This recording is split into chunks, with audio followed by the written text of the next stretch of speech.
नमस्कार, मैं अर्चना आपका स्वागत करती हूँ हंगामा टाइम्स में। आज मैं आपको लेकर के आऊँ 1090 चौराहे पे, जहाँ पर भारत विकास समिति के द्वारा एक मुहिम चलाई गई है, हैंग दी रेपिस्ट, जिसको चलते लेकर के उन्होंने एक तारीख निश्चित करी थी 15 तारीख और 30 तारीख को वो शांतिपूर्वक अपना एक धरना देंगे और लोगों को संदेश देंगे जिस तरीके से बढ़ते हुए बलात्कार है और लड़कियों पर अत्याचार हो रहा है। हाल ही में हाथरस की लड़की पर जो बलात्कार का केस हुआ, उसके बाद उसको मौत के घाट उतार दिया गया।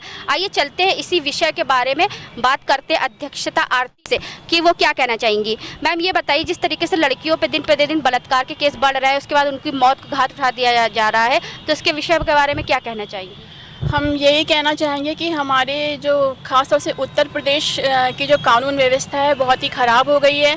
सरकार सो रही है और दिन पर दिन रोज़ ही कोई ना कोई घटना होती जा रही है। और अभी हाथरस के मनीषा के साथ जिस तरीके से क्रूरतापूर्वक जो भी जघन्य अपराध किया गया है, ये बहुत ही शर्मनाक है। और सरकार के लिए भी एक बहुत शर्मिंदगी की बात है कि सरकार जिसने कहा था कि योगी राज में राम राज्य आएगा और ऐसा राम राज्य आएगा कि रात में 11 बजे भी महिलाएँ अपने को सुरक्षित महसूस करेंगी, लेकिन रात में 11 बजे तो क्या, मुझे तो लग रहा है कि दिन में भी महिलाएं अपने घर में भी सुरक्षित नहीं हैं। आप क्या कहना चाहेंगे सर इस बारे में? मैं सिर्फ ये कहना चाहूँगा कि सबसे पहले जो भी हम लोग यहाँ पर आए हैं, मुझे इस बात का बहुत दुख है कि अगर हम अपनी आवाज़ यहाँ पर जनता तक पहुँचाना चाह रहे हैं, लोगों को जागरूक करना चाह रहे हैं, तो उसके भी आज हमारे हक हमसे छीने जा रहे हैं। इससे आप क्या सरकार चला रहे हैं, मैं आपके विरोध में नहीं हूँ, लेकिन ये बातें कहीं ना कहीं हमें तकलीफ़ देती हैं। क्या हम अपनी आवाज़ आप तक या पब्लिक तक नहीं पहुंचा सकते? और जो भी कल हुआ उसके लिए शासन प्रशासन सभी जिम्मेदार हैं और इसके ऊपर इन सबको विचार करना चाहिए। और आरोपियों को मेरी गुजारिश है कि सबसे पहले सख्त से सख्त जो है इनको फांसी की सज़ा देके ख़त्म किया जाए और इस पर एक कानून भी बनाया जाए।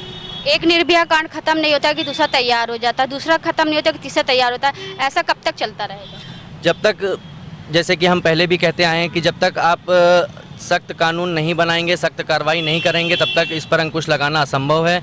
और दूसरी चीज़ मैं सबसे पहले ये कहना चाहूँगा, हमेशा की तरह, क्योंकि अगर आप कानून बना देते हैं लेकिन उसके पहले आप ये तो सोचिए कि ये रेप हो क्यों रहे हैं, बढ़ते हुए अत्याचार का कारण क्या है, लोगों की मानसिकता कहाँ जा रही है। आप लोगों को देखिए, आप कैसे कैसे वो पोस्ट डालते हैं फेसबुक वगैरह पे, गंदे गंदे कमेंट्स करते हैं, है ना।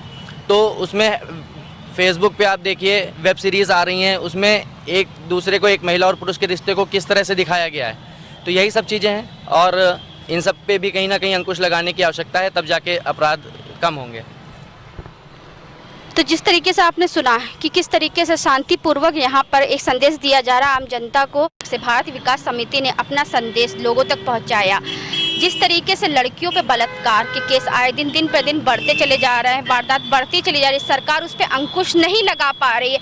ये सरकार की असफलता का कारण है कि उत्तर प्रदेश की सरकार में इतने बलात्कार बढ़ गए हैं, इतने बलात्कार बढ़ गए कि लड़कियां सुरक्षित नहीं है। उत्तर प्रदेश में ही नहीं बल्कि पूरे देश में लड़कियां सुरक्षित नहीं। आखिर सरकार सो रही है, कब सरकार जागेगी? इसके साथ मैं अर्चना इजाज़त लेना चाहूँगी। धन्यवाद।